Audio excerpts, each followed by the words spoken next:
Good morning sa inyong lahat. Sa araw na ito, araw pala ng Sunday no mga paps no. So mayroon lang tayong konting kwentuhan ngayon about sa aking pasahero. So mayroon akong pasahero kanina, nakipick up ko siya ng Cainta to BGC Taguig.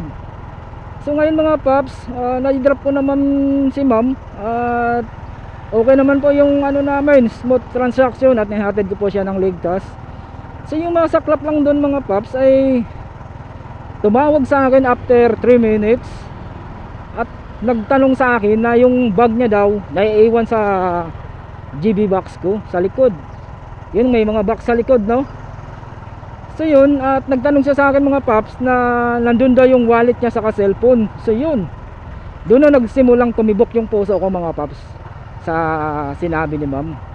Ang sabi ko naman, ma'am, wala po kayong nilagay na bag sa GB box ko po.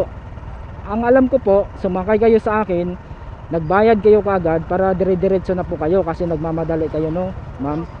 So yung dala-dala yung bag, ano lang, yung maliit na bag lang po yun ang dala-dala nyo po. So sinasabi ko mga paps no.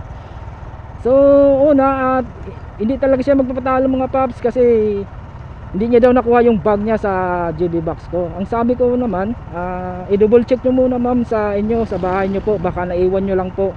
Kasi ang kakaalam ko lang po ay wala po kayong iniwan sa akin na bag dito sa GB box ko po. So after 3 minutes mga paps, tumawag sa akin at humingi ng pasensya sa akin. So medyo nabuhayan yung dibdib ko mga paps kasi grabe ang kaba ko. Baka naman lalabas naman ito ay viral lang naman tayo at sabihin naman na tayo ay nagnakaw na naman.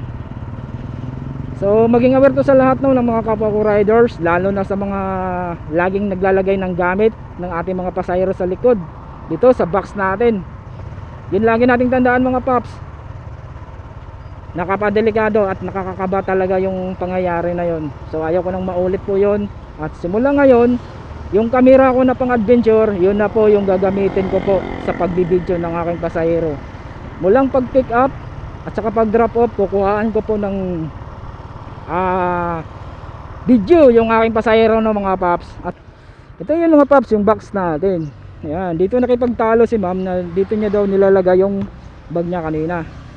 Sa tagal ko lang nagjo-joyride, first time na tumibok yung puso ko kay ma'am sa sobrang kaba no mga paps. Siguro dahil na rin siguro ito sa kakainom natin ng kape sa araw-araw.